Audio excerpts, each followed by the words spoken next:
Secunderabad cantonment బోర్డుకు రాష్ట్ర ప్రభుత్వం చెల్లించాల్సిన టీపీటీ బకాయిల అంశంలో తెలంగాణ హైకోర్టు కీలక ఆదేశాలు జారీ చేసింది. రాష్ట్ర ఆర్థిక శాఖ కార్యదర్శి సందీప్ కుమార్ సుల్తానియా కోర్టుకు హాజరై వివరణ ఇవ్వాలని ఆదేశించినట్లు మాజీ కంటోన్మెంట్ బోర్డు ఉపాధ్యక్షుడు రామకృష్ణ తెలిపారు. గత కొన్నేళ్లుగా కంటోన్మెంట్ బోర్డుకు రావాల్సిన టీపీటీ నిధులు పెండింగ్ లో ఉండటంతో వాటి విడుదల కోసం తాను హైకోర్టును ఆశ్రయించినట్లు చెప్పారు.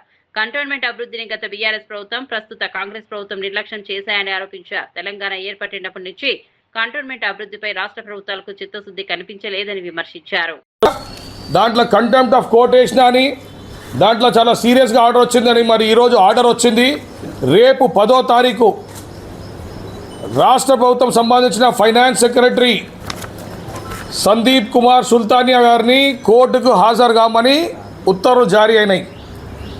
అదే కాకుండా కోర్టు ఎంత సీరియస్గా తీసుకుంది, ఎందుకంటే గతంలో 2-3 సార్లు ఈ విధంగా వార్నింగ్ ఇవ్వడం జరిగింది. ఫస్ట్ టైం ఫామ్ 1 అనే ఒక అధికారికి ఇష్యూ అయింది కంటోన్మెంట్ బోర్డు విషయంలో.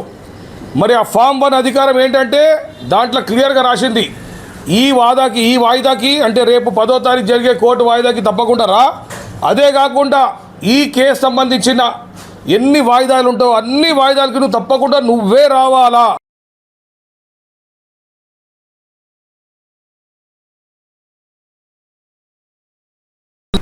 బాగా చెప్తా, ఈడికేంజే నేను ఏ చర్య తీసుకున్నా చేస్తా.